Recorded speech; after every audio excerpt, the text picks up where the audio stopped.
Debra Katz is the attorney representing Blasey Ford. Good morning. Good morning. Debra, let me ask you this. Would your client be willing to testify under oath in front of the full Senate Judiciary Committee? My client will do whatever is necessary to make sure that the Senate Judiciary Committee has the full story and the full set of allegations to allow them to make a fully informed decision. But testifying in public under oath in front of the Senate Judiciary Committee with the American people watching, that's an enormous amount of pressure. Is she willing to go that far? She's willing to do what she needs to do.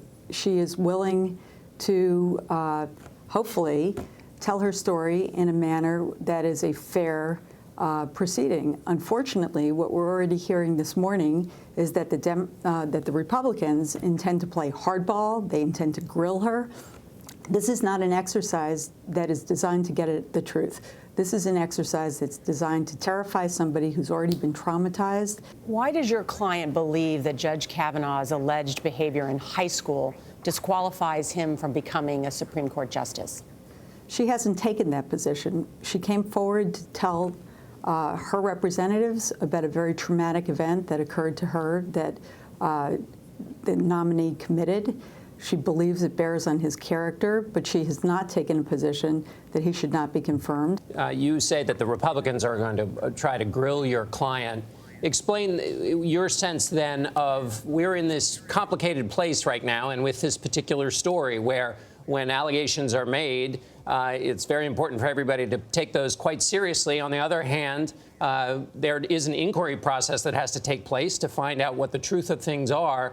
But in asking questions, it can sound like grilling. So how does one find the balance there between asking probing questions and not seeming like you're doubting the accuser or doubting anybody's ability to come forward with an accusation?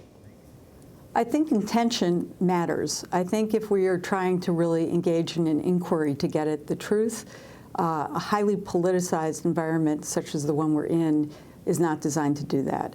Debra, there's been criticism from both Republicans and even some Democrats about how Dianne Feinstein handled this letter and this allegation. The letter was dated July 30th, and your client wrote, "As a constituent, I expect that you will maintain this as confidential until we have further opportunity to speak." Did your client speak with Dianne Feinstein, and is she satisfied with how she handled this allegation? She's very satisfied with how Dianne Feinstein handled this allegation. She did come forward, and with this letter, she said on July 30th, she did have a conversation with the senator who made it clear that she thought that these allegations were important and that they were serious, and her staff checked in with us routinely. Debra, can I ask you, your client has alleged that Kavanaugh and the other boy at the party were, quote, stumbling drunk. Was your client also drinking?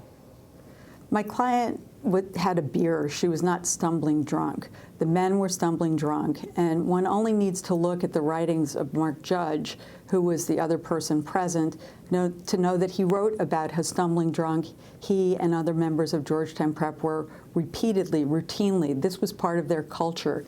And I know, Debra, that she has accounts from her husband and from her therapist in around 2012 to corroborate her story. Did she tell anyone about what happened, though, at the time of the incident? She did not. And like many trauma victims, especially young trauma victims, they try to put it away and try to go forward with their lives and really try in their own heads to minimize it. Unfortunately, this issue continued to come up and be extremely problematic in her adult life, affecting her relationship with her husband. And that's the context in which this came up, which was in couples therapy, where she disclosed this very traumatic event that she had tried for decades to try to minimize in her own life. But it was an event that was so traumatizing, she continued to have the anxiety and the aftermath effects that really have defined her life in a significant way. Debra Katz, thank you so much for joining us this morning. Thank you for having me. We should also note that Mark Judge has not responded to our request for comment. He told the New York Times on Friday, quote, "I never saw anything like what was described."